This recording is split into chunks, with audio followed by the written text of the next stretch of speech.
Asgard Beliskner. This is BlueBrixx Stargate set 106849. It was released in March 2024 for about €75. The bricks in this construction block set are compatible to pieces by other building blocks companies like Lego, Kobe, Mega, and so on. The set consists of 1158 pieces. So far, I already showed you two other Stargate sets by BlueBrixx. So we got the F302 in minifigure scale, which I am modifying at the moment a bit. I want to add a canopy, as you can see. And we got a model in mid-size scale, like BlueBrixx calls it, the Aurora. This is a ship by the Ancients, and today I'm going to show you a ship by the Asgard. The ship is about half the size of the Aurora, but possibly even more powerful. The Beliskner is Thor's ship, and I think it's the flagship of the Asgard. People from Earth call all ships of this class Beliskner. Beliskner is simply the first ship they met. And yeah, once again, this ship here is in mid-size scale. So far, BlueBrixx only announced one set in display size. Display size is what they call their huge ship models, and I think it's going to be the Prometheus, but it hasn't been released yet. So we only got one minifigure scale ship, and all the other ships are in mid-size scale. This one here too. Well, on the front, we get to see a rendered image of the completed ship. This means we got here a BlueBrixx Pro set. The special sets only come in quite boring boxes. And of course it also says Pro here on the top. On the back side of this box, we get to see the completed build, the ship, and also its stand. And here we also get to know the dimensions. It's going to be 29.5 centimeters by 30 centimeters by 17.6 centimeters. Alright, then let's have a look inside this box. It's typical for BlueBrixx Pro sets that they come with printed instructions. Sadly, there are no digital instructions, unlike we see with BlueBrixx special sets. But those only come with digital instructions, there are no printed instructions. So there's a downside to both systems. Our set consists of 3 building sections. And the bricks come in numbered bags. Each of the numbers stands for one of the building sections. So for the first building section, we are going to open all the bags with the number 1 on them. Besides the numbered bags, we also get a unnumbered bag, which I guess contains pieces which we are going to need throughout the whole building process. And also printed tiles come in separate bags so that they don't get scratches. And we also get this piece of paper here. Let's have a look at it. Well, I guess somewhere in the instructions, between the steps 3.3-56 and 3-65, there is an error, and this here is the correction for one of those steps, or maybe even for several of those steps. We are going to see. Okay, then I'm going to open all the bags with the number 1 now. And after that, I will start with step 1-1. I will come back to you as soon as I see something interesting. Step 1-8. There are some pieces which are protected by the Lego company and can't be used by other companies. For example, this bracket here. Somehow BlueBrixx uses quite often pieces which are protected by Lego, but they get away with this. They compete on the same market as Lego does, on Lego's home market, on the European market. But somehow they always get away with using these pieces. Other companies get in trouble when they use these pieces. I don't know how BlueBrixx does it. My only guess is that they have some kind of deal with Lego. And that's why we get to see protected pieces in their sets, like this one. Step 1-9.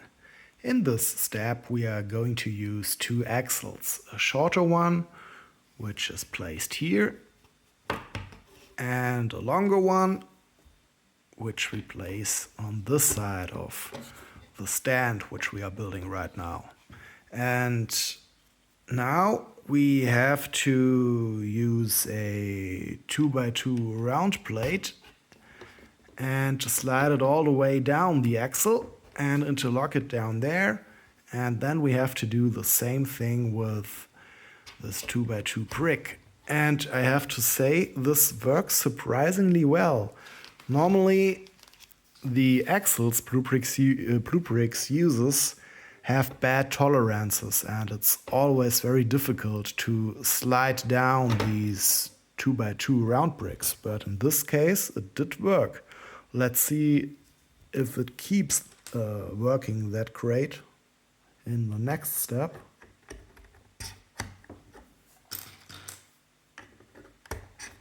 Yeah, this axle doesn't have any problems.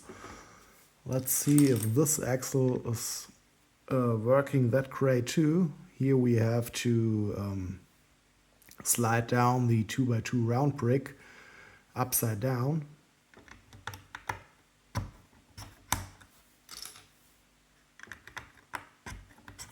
Yeah, this works totally fine. Step 1-11. One of the pieces we're using in the step is this plate here, which got studs on both sides. We need this to reverse the building direction. I have seen this piece here quite often in BlueBrixx sets and also in sets by other companies, but I don't think that Lego uses this piece here.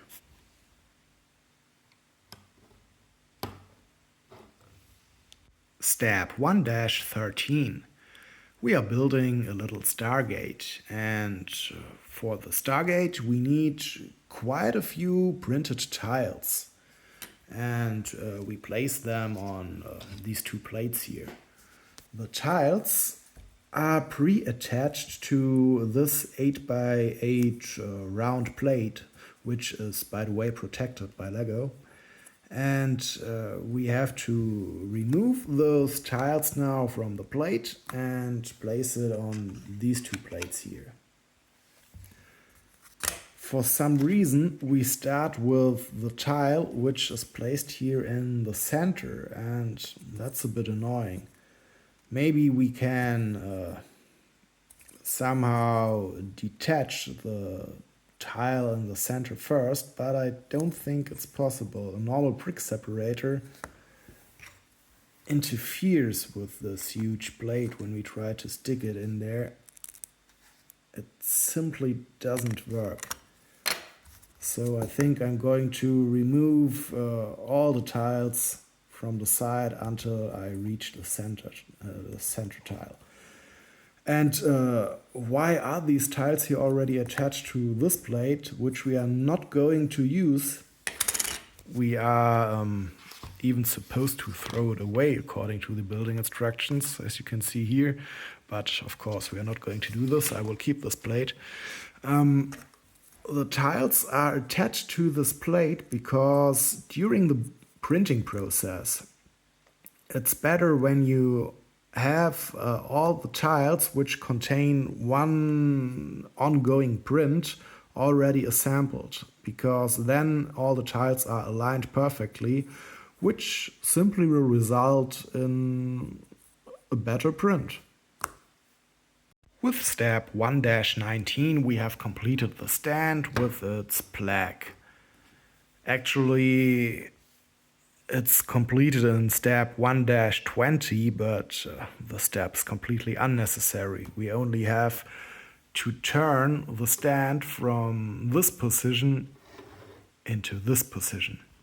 I don't know why the step is shown here at all.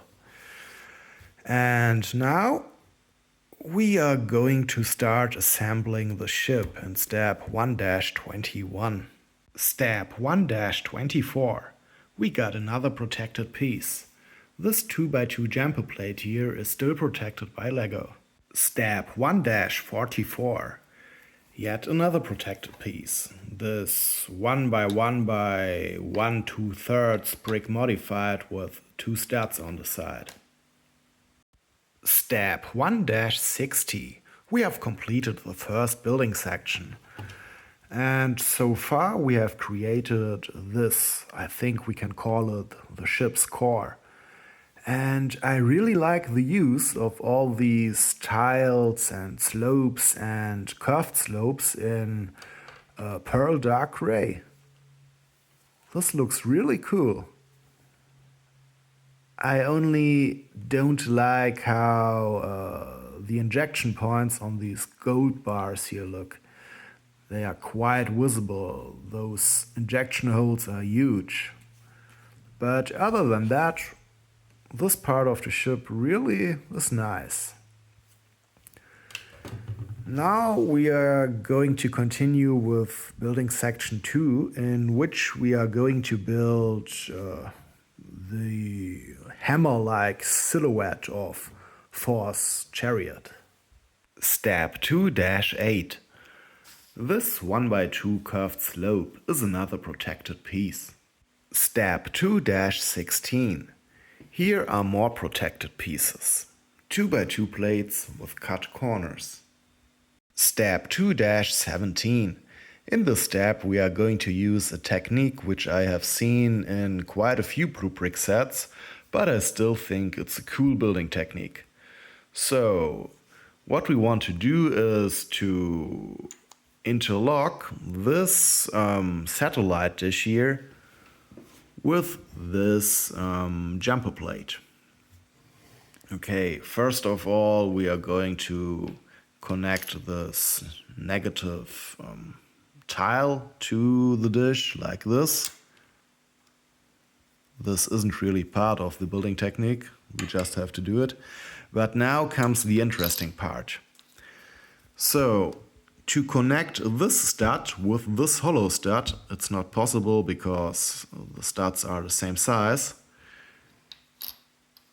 We simply use this ring here. So we attach this ring to the stud, to the dish stud, like this. And now you can see that here still is a tiny amount of space left, which can hold the jumper plate, like this. These two pieces might not be as well interlocked as two bricks, but they keep together well enough so that the whole thing isn't falling apart. Step 2-18. In previous steps we have built these rather complicated looking segments here. It's a Technic axle which is connected to a Technic piece which is connected to bars with 1x1 round plates which are interlocked with jumper plates.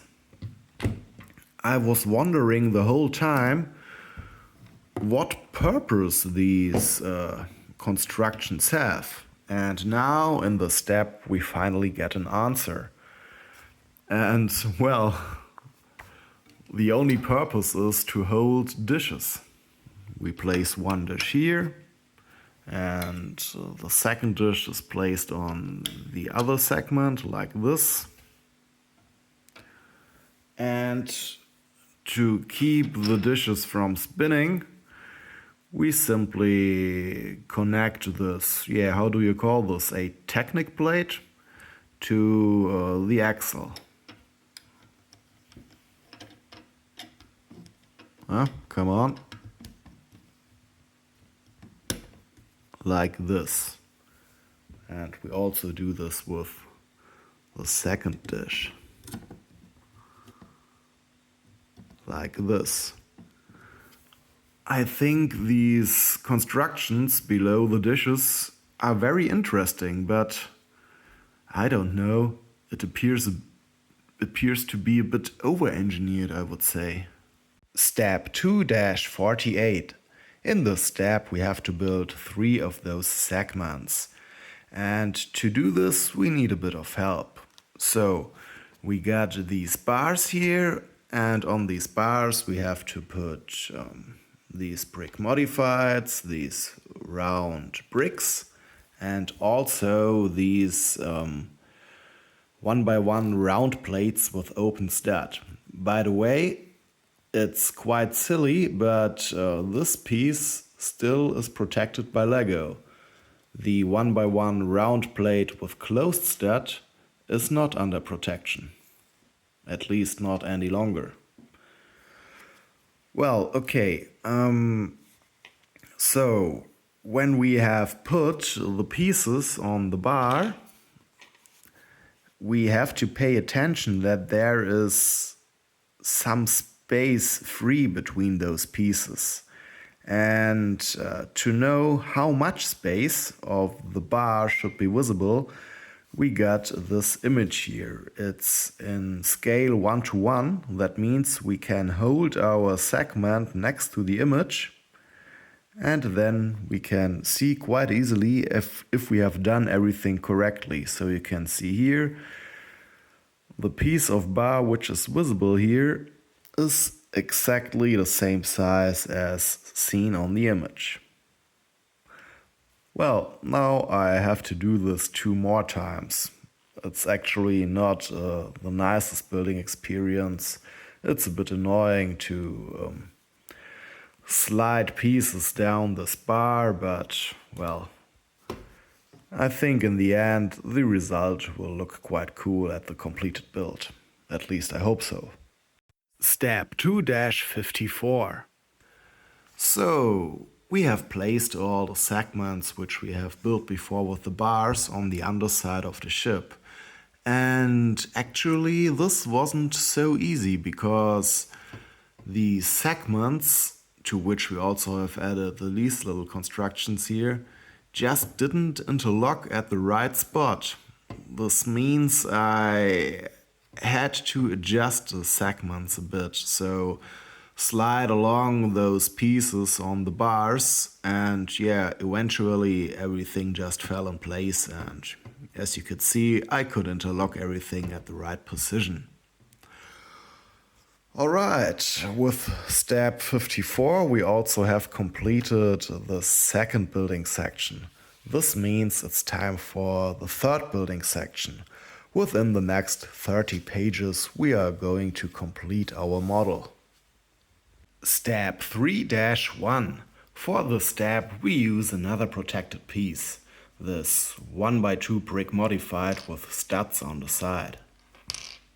Step 3-16. We are working with a lot of prints right now. This is really cool how many prints this set uses. But this set once again also uses a piece which is still protected by the Lego company. Step 3-55. We have added these fins here, and now the ship really becomes recognizable as the Beliskner. Now we are going to continue with steps 3-56 to step 3-65, and this means it's time for our piece of paper with the correction. I had a quick look and I already saw that steps 56 and 57 are identical, but there are used different pieces in steps 58. So you can see here that the prints differ. Step 3-77. One of the pieces we need in the step is this spear tip here. To me, this piece is new, but LEGO introduced it in 2017 and it appeared in over 30 of their sets so far. Step 3-80. Our model of the Beliskner is complete. And I think it looks really beautiful. I love the colors used here. These pearl dark gray tiles look really neat. And we got to see a lot of prints. Have a look here, all these windows. It's funny that the minimum size of this ship's crew is just one single person or one single Asgard. Thor can fly his ship here totally on his own.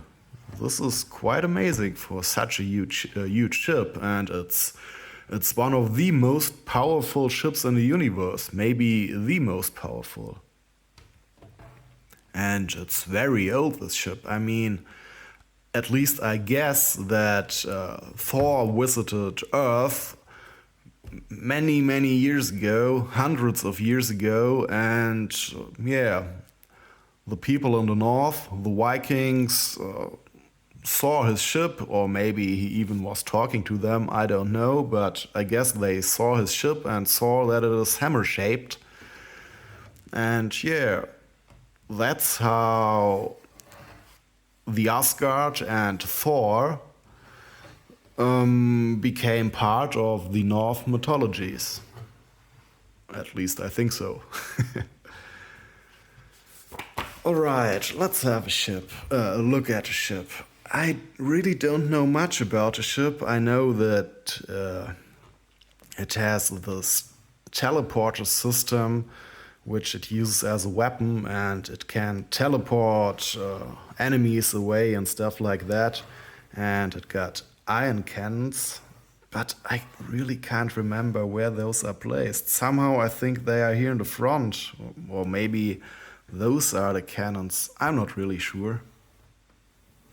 Have a look at all these windows. This is so cool. I really like the prints. And here is the huge engine. This ship produces so much energy. 100 times the energy the whole Earth can produce. And that's why this ship here can cross galaxies within minutes. It's just crazy. The whole build is extremely sturdy, and I had much fun building it. But you have to pay attention with these dishes here. They stay in place perfectly fine, but during the building process I had a problem that I touched them too often, and yeah, when you touch them, it can happen that they disconnect from the rest of the build. So maybe it's best when you don't interlock those dishes during the building process and just interlock them when you have finished the build, completed the build.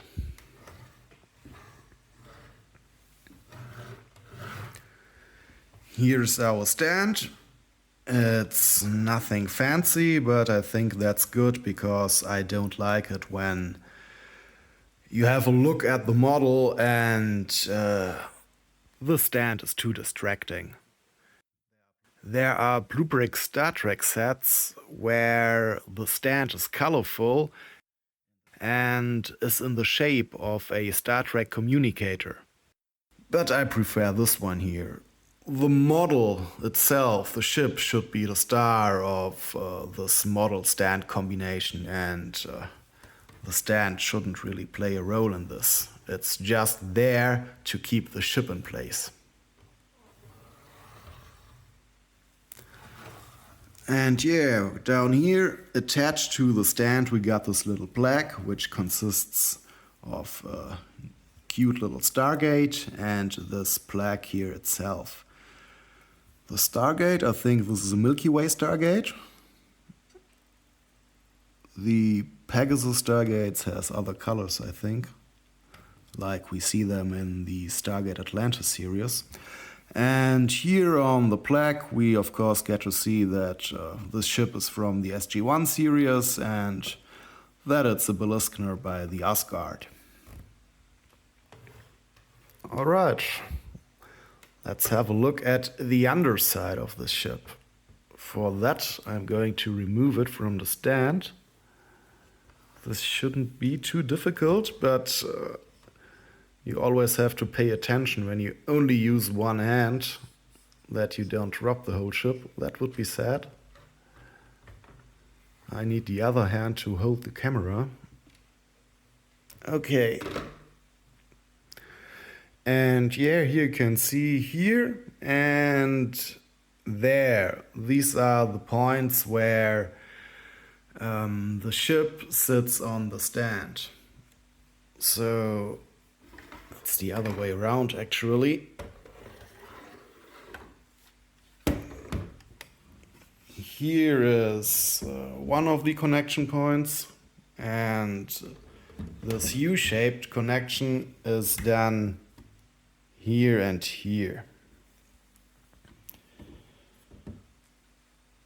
And here on the underside we get to see, of course, here more prints and some kind of greebling and also these, I really don't know what this is, this energy stuff here. It looks very cool, but I have no idea how to call it. And I really like this underside here because we got this huge flat space here and yeah, there we really can see that this color just looks amazing. It's great. Okay, then let's reattach the ship to its stand.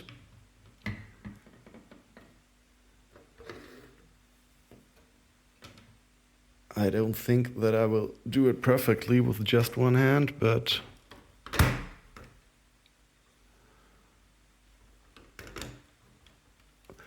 at least somehow I should be able to manage to place this on there.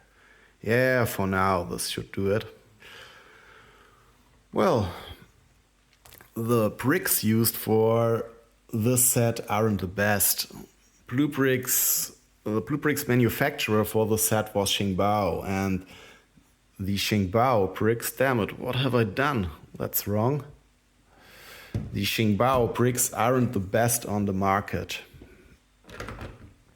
because they got quite ugly injection holes, as you can see here on the studs. Those are huge injection holes, crater-like. And also, as I said during the building process, those injection holes are very visible on these gold bars. But the clutch power is totally fine, and other than the ugly injection holes, there isn't really any problem with those bricks. The building process itself was fun. I didn't have any problems, at least I can't remember any. And the build wasn't really difficult. It was an easy build. Some building techniques were quite interesting, but there wasn't really anything special, I would say. It's a neat little build, and I had a lot of fun with it. These here are the spare parts, and also we got some spare tools. Because for the greebling we needed a tool of each of these things here. And yeah, they are molded like this. This means we get a lot of tools for free, which we don't need for this build at all. Alright, now I'm going to place this ship here in my on my shelf because I have to pay attention. In the series, these guys here, SG-1, destroyed the ship. And I don't want this to happen to my ship.